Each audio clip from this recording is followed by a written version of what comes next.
Good morning girls.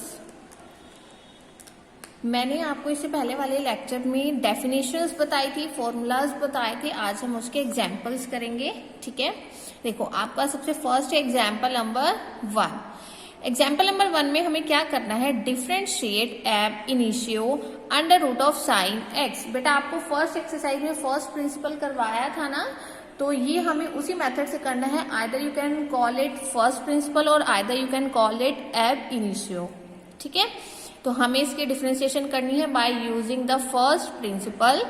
किसकी करनी है, under root of sine X की करनी है। देखो कैसे करेंगे, मैंने under root of sine X को y लेट कर लिया। ठीक है, this is your equation number 1। मैंने क्या किया है यहाँ पे कि जो भी हमारे पास यहाँ पे फंक्शन है, मैं उसमें थोड़ा सा छोटा सा एक इंक्रीमेंट कर रही हूँ। ठीक है, वो इंक्रीमेंट मैंने क्या ले लिया, डेल एक्स ले लिया। तो मैंने क्या लिया, del X be a small increment in X के एक्स में हम एक स्मॉल इंक्रीमेंट कर रहे हैं जो कि क्या है आपका डेल एक्स है। उसके बाद मैंने y में भी किया इंक्रीमेंट, जो मैंने क्या ले लिया, डेल y। तो डेल y आपके पास क्या है, एक इंक्रीमेंट है किसमें, y में। तो मैं ये दोनों ही टर्म का इंक्रीमेंट कर रही हूँ अपनी फर्स्ट इक्वेशन में। तो अगर y में इंक्रीमेंट करूंगी तो क्या हो जाएगा, y प्लस डेल वाई।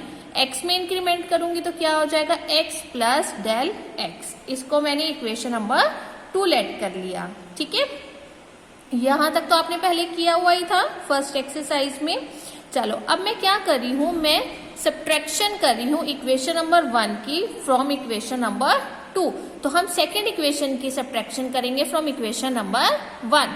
तो हम क्या करेंगे, लेफ्ट हैंड साइड वाले को लेफ्ट हैंड साइड से माइनस करेंगे और राइट हैंड साइड वाले को राइट हैंड साइड वाले के साथ माइनस करेंगे। तो क्या हो जाएगा, y plus del Y minus Y, और इसकी टर्म क्या हो जाएगी, माइनस हो जाएगी under root of sine X के साथ। देखो दोनों सेम टर्म्स है ना, ये एडिशन में, ये सब्ट्रैक्शन में, तो ये दोनों क्या हो जाएंगी, कैंसिल हो जाएंगी। कैंसिल होने के बाद देखो आपके पास ना ये वाली टर्म बच जाएगी। क्लियर है, ठीक है। तो आपके पास क्या बच जाएगा, del Y equal under root of sine x plus del x minus under root of sine x. तो आपके पास ये वाली टर्म बच जाएगी। क्लियर है। अब इसके बाद बेटा आपको क्या करना है, जब आपके पास ये वाली इक्वेशन बच जाएगी तो मैं अपनी मर्जी से पूरी इक्वेशन को डिवाइड कर रही हूँ डेल एक्स के साथ ऑन बोथ द साइड्स। वैसे ये वाले स्टेप मुझे नेक्स्ट लाइन में करना था, लेकिन फिर मुझे दोबारा से पूरी लाइन लिखनी पड़ती, तो मैंने क्या किया, इसको यहीं पर ही डिवाइड करके आपको समझा दिया। लेकिन आप लोग ये वाला स्टेप नेक्स्ट लाइन में करोगे। ठीक है ना। तो आपने क्या करना है, डेल एक्स को डिवाइड करना है ऑन बोथ द साइड्स। चलो इसके बाद अब हम क्या करेंगे, रैशनलाइज करेंगे, क्योंकि अंडर रूट है, अंडर रूट हटाने के लिए अगर थोड़ा इजी बनाना होता है तो हम रैशनलाइज करते हैं। तो देखो यहाँ पर माइनस का साइन था, तो हम क्या करेंगे, प्लस के साइन से रैशनलाइज करेंगे टर्म को। अब देखियो numerator value x minus y x plus y, identity पढ़ी थी ना, तो वो हमारी क्या होती थी, एक्स स्क्वायर माइनस वाई का स्क्वायर। डिनोमिनेटर वाली टर्म आपकी एज इट इज है। ठीक है ना। फिर जब मैं अंडर रूट का स्क्वायर करती हूँ तो हमारा अंडर रूट और स्क्वायर कैंसिल हो जाते हैं, तो हमारे पास क्या टर्म बच जाएगी, sine x plus del x minus sine x, और डिनोमिनेटर वाली टर्म क्या रहेगी आपकी, एज इट इज रहेगी। ठीक है, क्लियर है। चलो अब बेटा इसके बाद मैंने आपको आइडेंटिटी बताई थी ना कल वाले लेक्चर में आपको, कि हमारे पास साइन के कितने सारे फॉर्मूलाज हैं। मैंने कल आपको बहुत सारे फॉर्मूलाज बताए थे लेक्चर में, तो अब हम उनका यूज करेंगे। देखो कैसे यूज करेंगे, मेरे पास ये वाली टर्म आ गई थी। ठीक है ना। अब देखो जो इसकी न्यूमरेटर वैल्यू है, न्यूमरेटर वैल्यू को कंपेयर करो अपने इस वाले फॉर्मूले के साथ, sine C minus sine D. यहाँ पे क्या लिखा हुआ है, sine x plus del x minus sine x. अगर मैं कंपेयर करती हूँ देखो, तो यहाँ पे क्या लिखा हुआ है, एक्स प्लस डेल एक्स, और यहाँ पे क्या लिखा हुआ है, सी। यहाँ क्या लिखा हुआ है, एक्स, और यहाँ पे क्या लिखा हुआ है, डी। तो मेरे पास सी की वैल्यू क्या आ गई, एक्स प्लस डेल एक्स, और डी की वैल्यू क्या आ गई, एक्स आ गई। तो मैंने क्या किया, वो जो हमने सारे फॉर्मूलाज पढ़े थे, उन फॉर्मूलाज में जो फॉर्मूला मेरे इसके साथ सिमिलर था, मैंने वो वाला फॉर्मूला यहाँ पर अप्लाई किया। तो ये हमारा फॉर्मूला क्या है, 2 cos c plus D upon 2 sine c minus D upon 2। तो मैं यहाँ पर c और d की वैल्यू पुट कर रही हूँ और c और d हमने कैसे निकाला, इन दोनों को कंपेयर करके, ठीक है ना। तो जब मैं वैल्यू पुट करूंगी तो क्या हो जाएगा, 2 cos x plus del x plus x upon 2 sine x plus del x minus x upon 2। तो एक बार c प्लस डी और एक बार c माइनस डी, डिनोमिनेटर आपका क्या रहेगा, सेम।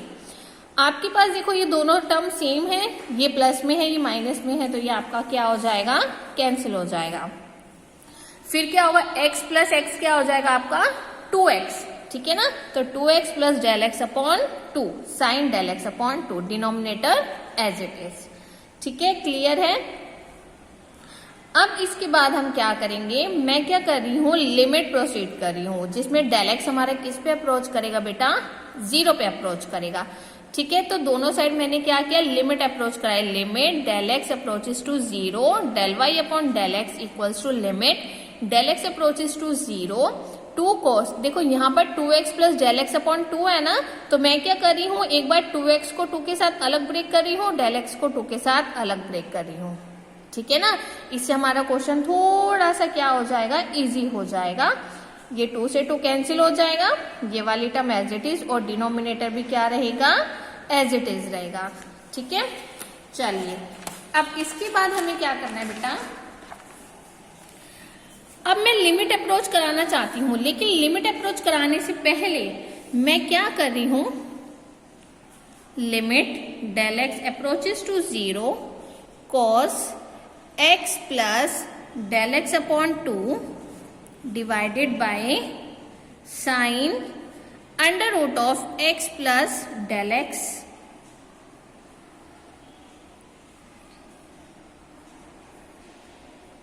ये ब्रैकेट है बेटा, ठीक है ना, साइन x का अंडर रूट प्लस, ठीक है। तो मैं यहाँ पे नेक्स्ट स्टेप में क्या कर रही हूँ, जो मेरे पास साइन डेल एक्स अपॉन 2 था ना, वो मैंने थोड़ा साइड में लिखा, और जो डिनोमिनेटर में मेरा डेल एक्स था वो मैंने इसके साथ डिवाइड में लिखा, और जो यहाँ पर मेरा 2 था वो मैं इसके साथ यहाँ पे डिनोमिनेटर में लेकर जा रही हूँ। ये मैं क्यों करी हूँ, क्योंकि मुझे अपना फॉर्मूला डिराइव करना है। दोबारा देखो बेटा, यहाँ पर मैंने आपको क्या स्टेप बताया था, मैं आपको एक बार दोबारा से दिखा देती हूँ। देखो यहाँ मैंने आपको दिखाया था कि हमने यहाँ पर लिमिट अप्रोच कराई है, लिमिट अप्रोच कराई है, एक ये वाला 2 है साइन डेल एक्स अपॉन 2 और ये वाला डेल एक्स। तो बेसिकली मैंने क्या किया, साइन डेल एक्स अपॉन 2 और ये वाला डेल एक्स और ये वाला 2 मैं उसके डिनोमिनेटर में लेकर आ गई हूँ, ठीक है ना। तो जो यहाँ न्यूमरेटर में 2 था वो आप यहाँ डिनोमिनेटर में ले आओगे, तो आपके पास ये वाली टर्म बन जाएगी। ये हमने क्यों किया बेटा, क्योंकि कल मैंने आपको एक आइडेंटिटी बताई थी, वो आइडेंटिटी क्या थी कि अगर मैं लिमिट अप्रोच करा रही हूँ जिसमें आपके पास साइन एक्स अपॉन एक्स है, तो वो आपका किसके इक्वल होता है, 1 के।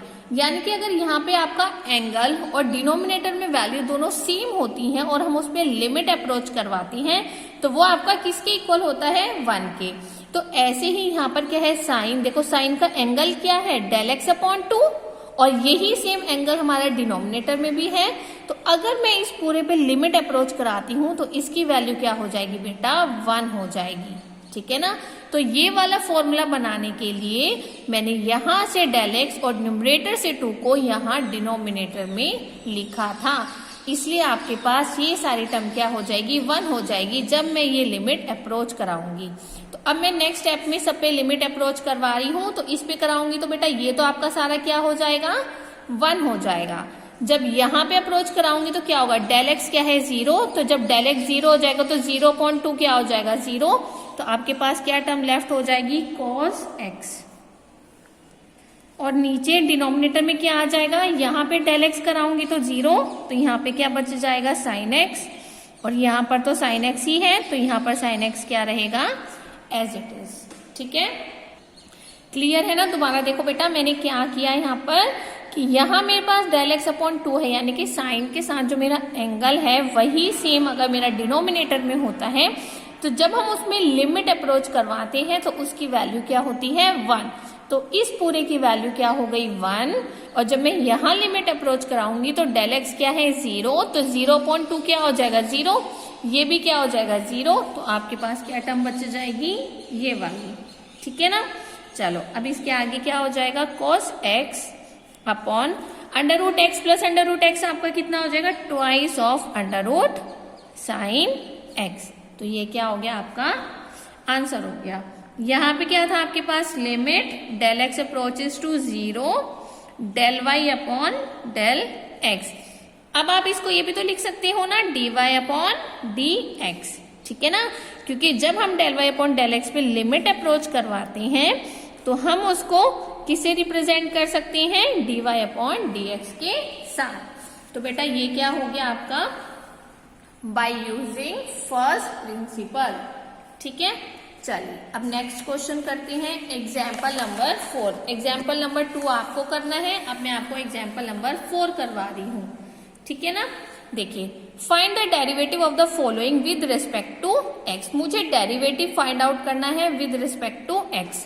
मैं 4th क्वेश्चन का पहले आपको फर्स्ट पार्ट करा रही हूँ। चलो देखो बेटा कैसे करना है। हमें दिया हुआ है साइन x डिग्री, ये वाला साइन किसके लिए होता है बेटा डिग्री का साइन होता है, लेकिन यहाँ तो मुझे एंगल चाहिए पर यहाँ तो मेरे पास डिग्री है, तो हम क्या करेंगे पहले इसको कन्वर्ट करेंगे। कैसे करेंगे देखो बेटा, जो आपकी 1 डिग्री होती है वो किसके इक्वल होती है पाई अपॉन 180 रेडियंस के इक्वल होती है, ये आपको याद रखना है, ठीक है ना, कि 1 डिग्री आपकी किसके इक्वल होती है पाई अपॉन 180 रेडियन की। तो जब 1 डिग्री पाई अपॉन 180 के इक्वल होती है तो ऐसे ही x डिग्री किसके इक्वल हो जाएगी पाई x अपॉन 180 रेडियंस। क्लियर है कि अगर 1 किसके इक्वल है पाई अपॉन 180 तो x डिग्री किसके इक्वल हो जाएगी पाई x अपॉन 180। अब मैं इसका यूज करूंगी क्वेश्चन में। लेट, आपने क्या लेट किया, हमें किसकी वैल्यू निकालनी थी, किसका डेरिवेटिव करना था साइन x डिग्री का करना था।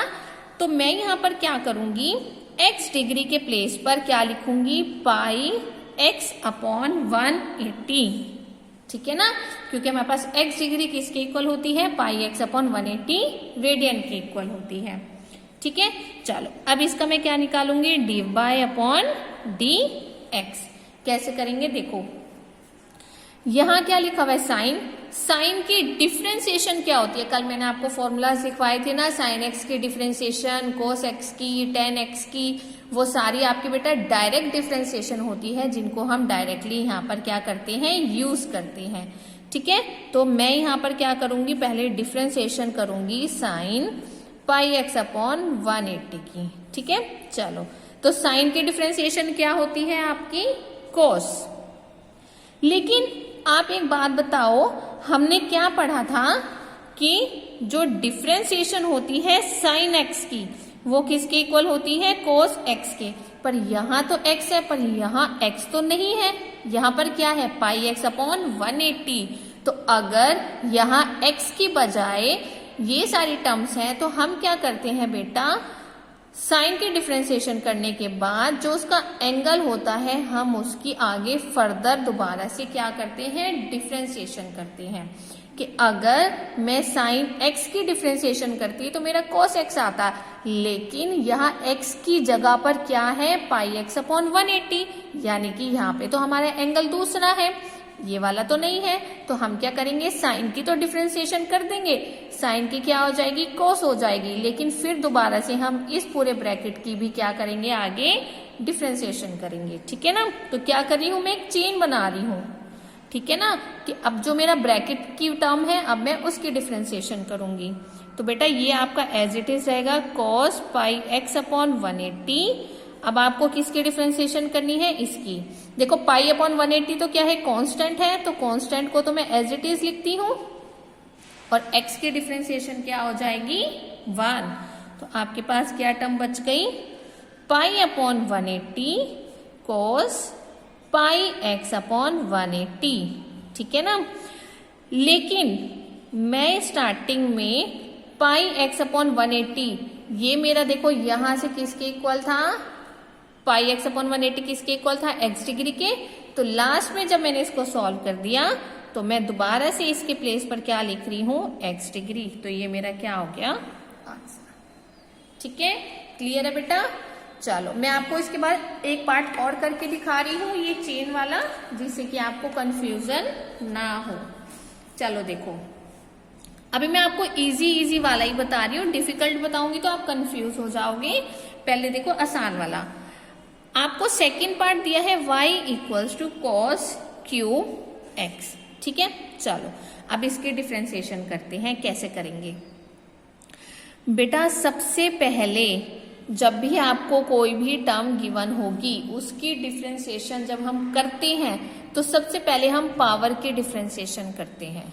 क्लियर है, cos x के डिफ्रेंसिएशन करेंगे बाद में, सबसे पहले हम किसके डिफ्रेंसिएशन करेंगे, पावर के डिफ्रेंसिएशन करेंगे। ठीक है ना। तो इसमें ना बेटा हमारे पास एक ही रूल्स होते हैं कि अगर हमारे पास कोई ट्रिग्नोमेट्रिक फंक्शन है, ये आपका ट्रिग्नोमेट्रिक फंक्शन है ना cos x, तो ट्रिग्नोमेट्रिक फंक्शन में अगर आपके पास पावर आ जाती है तो पहले आपको पावर की डिफ्रेंसिएशन करनी होती है। चलो करो, डिफ्रेंसिएशन पावर की वैसे ही होगी जैसे हम x की पावर n की करते हैं ना। x की पावर n की मैंने क्या बताया था, n x की पावर n माइनस 1। तो फिलहाल के लिए मैं cos x को x मान रही हूं, तो क्या होगा, पावर कहाँ आ जाएगी, मल्टीप्लाई में, और उसी में से ही हम क्या करेंगे, 1 माइनस 1 करेंगे।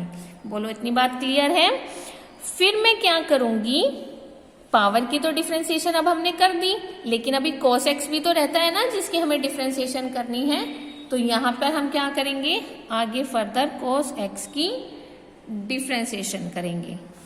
क्लियर है। तो बेटा आपको ना इन क्वेश्चंस में ना एक चेन बनानी है कि सबसे पहले मैंने पावर की डिफ्रेंसिएशन की, जब पावर की कर दूंगी फिर मैं cos x की डिफ्रेंसिएशन करूंगी। तो क्या हो जाएगा, 3 cos, सॉरी यहाँ पर 3 आएगा, मैंने 2 लिख दिया गलती से, क्योंकि पावर 3 है ना, तो 3 में से ही माइनस 1 करेंगे। तो 3 कहाँ आ जाएगा, मल्टीप्लाई में, और पावर में 3 माइनस 1, तो ये क्या हो जाएगा, 2x। चलो अब cos x की डिफ्रेंसिएशन क्या होती है, कल डायरेक्ट फॉर्मूला बताया था ना कि डिफ्रेंसिएशन ऑफ cos x आपकी क्या होती है, माइनस के साइन x। ठीक है, तो बेटा ये आपका आंसर हो जाएगा। ये वाला माइनस का साइन मैं स्टार्टिंग में लिख रही हूं, -3 cos square x sine x। तो दिस इज योर आंसर। ठीक है, क्लियर है ना। चलिए, तो आपको क्या करना है, एक ऐसे चेन बनानी होती है। क्लियर है। चलो अब मैं आपको इसका थर्ड पार्ट करा रही हूं, इसके बाद नेक्स्ट पार्ट आप खुद करोगे। ठीक है, क्योंकि ये थोड़ा सा डिफिकल्ट है, तो ये मैं आपको बताऊंगी और इसके बाद के पार्ट आप सब खुद करोगे। ठीक है, देखो अब यहाँ पर देखो आपके पास साइन भी एक फंक्शन है, 1 प्लस एक्स स्क्वायर भी एक फंक्शन है, उसका भी अंडर रूट है और होल का भी अंडर रूट है। देखो कितना सारा, कितना बड़ा फंक्शन हो गया ना। तो अब हम इसके डिफ्रेंसिएशन कैसे करेंगे, देखो dy अपॉन dx। क्या मैं इसको ऐसे लिख सकती हूँ, sine under root 1 plus x square की पावर 1/2। मैंने क्या किया, अंडर रूट हटा दिया और अंडर रूट हटा के पावर में क्या लिख दिया, 1/2, जिससे कि जब मैं डिफ्रेंसिएशन करूँ ना तो मेरी थोड़ी सी क्या हो जाए, आसान हो जाए। ठीक है, चलो अब डिफ्रेंसिएशन करते हैं। सबसे पहला स्टेप मैंने क्या बताया था कि जब हमारे पास कोई भी फंक्शन होता है अगर उसकी पावर है तो पहले हम पावर की डिफ्रेंसिएशन करते हैं। तो पावर क्या है, 1/2। चलो पावर कहाँ आ जाएगा, मल्टीप्लाई में। ठीक है, sine under root 1 plus x square आपका एज इट इज रहेगा, इसमें हम कोई चेंज नहीं करेंगे। और पावर में से ही हमने क्या किया, 1 माइनस 1 किया। लेकिन हमारे पास अभी साइन भी तो एक फंक्शन है ना, तो अभी हम उसकी भी डिफ्रेंसिएशन करेंगे। तो अब मैंने क्या किया, सिर्फ ये वाली टर्म लिखी। अब मैं ये 1/2 नहीं लिखूंगी क्योंकि हम पावर की डिफ्रेंसिएशन ऑलरेडी कर चुके हैं। तो जिसकी हम डिफ्रेंसिएशन कर चुके होंगे ना, हम आगे उसको जो एक चेन बना रहे हैं उसमें उसको नहीं लिखेंगे। ठीक है, तो चलो अब इसकी डिफ्रेंसिएशन क्या हो जाएगी, 1/2 sine under root of 1 plus x का स्क्वायर।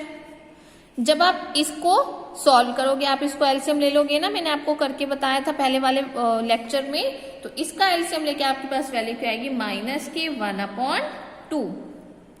चलो, साइन एक्स की डिफ्रेंसिएशन क्या होती है, मैंने बताया था ना आपको, साइन एक्स की डिफ्रेंसिएशन क्या होती है, कोस एक्स होती है। लेकिन यहाँ पर तो एक्स है ही नहीं, यहाँ तो आपका √1 + x² है। चलो कोई बात नहीं, तो अभी फिलहाल मैं साइन की डिफ्रेंसिएशन कर देती हूँ। तो साइन की डिफ्रेंसिएशन क्या हो जाएगी, कोस हो जाएगी। अब एंगल तो लिखना पड़ेगा ना, एंगल क्या है हमारे पास 1 + x², तो साइन की डिफ्रेंसिएशन क्या हो जाती है, cos x हो जाती है। तो फिलहाल मैं इसी को ही x मानती हूँ, तो ये मेरा क्या रहेगा, एज इट इज। लेकिन साथ में मुझे अब लास्ट में इसकी भी डिफ्रेंसिएशन करनी है, क्योंकि ये भी हमारे पास यहाँ पर एक फंक्शन है। देखो अब मैं क्या कर रही हूँ, एक एक करके छोटा छोटा करके सबकी डिफ्रेंसिएशन करती जा रही हूँ ना, तो आपको ऐसे ही करना है कि जिस जिस टर्म की आपकी डिफ्रेंसिएशन होती जाएगी, उसके बाद जो फंक्शन बचता जाएगा हम उसकी डिफ्रेंसिएशन करेंगे। ठीक है, चलो अब इसकी डिफ्रेंसिएशन करो। अंडर रूट है ना, अंडर रूट की डिफ्रेंसिएशन पता है ना, अंडर रूट हटाएंगे तो पावर में क्या आ जाएगा, 1/2। तो यहाँ पे क्या आएगा, 1/2, 1 + x² की पावर 1/2 -1, और साथ में 1 की डिफ्रेंसिएशन 0 और x² की क्या हो जाएगी, 2x। तो बेटा ये हो गई है आपकी सारी डिफ्रेंसिएशन।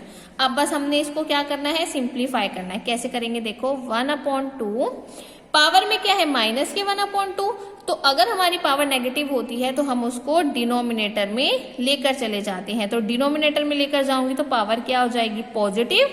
और जब पावर पॉजिटिव हो जाएगी तो उसका मैं दोबारा से क्या लिख सकती हूँ, अंडर रूट। क्योंकि 1/2 है ना, तो हम इसका दोबारा से क्या कर सकते हैं, अंडर रूट में लिख सकती हैं। चलो ये 1/2 एज इट इज। जब आप इसकी एलसीएम ले लोगे तो क्या आएगा, दोबारा से माइनस के 1/2, और जब मैं इसको डिनोमिनेटर में लेकर चली जाऊंगी तो ये क्या हो जाएगा, 1 + x² की पावर 1/2 इंटू 2x। ठीक है, चलिए इस 2 से ये 2 कैंसिल कर देती हूँ। आपके पास बच गया 1/2 साइन √1 + x² का under root, cos √1 + x² into 1/1 + x² का अंडर रूट। ये वाला जो 1/2 था ना, इसको दोबारा से मैंने क्या कर दिया, अंडर रूट में लिख दिया। बस अब हम इसकी और सिंप्लीफाई नहीं कर पाएंगे, तो आपके पास लास्ट में आपके पास क्या आंसर आ गया, ये वाला x मैंने यहाँ पे लिखा, ये वाली टर्म यहाँ पे आ जाएगी, cos √1 + x² divided by 2 √1 + x² under root of sine √1 + x²। बस मेरे पास यहाँ पर जो भी टर्म्स बच गई है ना, सबको मैंने एक साथ लिख लिया, तो वो आपकी क्या हो जाएगी, डिफ्रेंसिएशन। क्लियर है बेटा, ये आपका 4th एग्जाम्पल था। अब आपको कहाँ तक ट्राई करना है अपने एग्जाम्पल नंबर 6 तक। ठीक है, आपको एग्जाम्पल नंबर 1 से लेकर एग्जाम्पल नंबर 6 तक आपको ट्राई करने हैं, ये आपसे हो जाएंगे। ठीक है, किसी को अगर कोई डाउट आता है तो आपने मुझसे पूछना है। Thank you.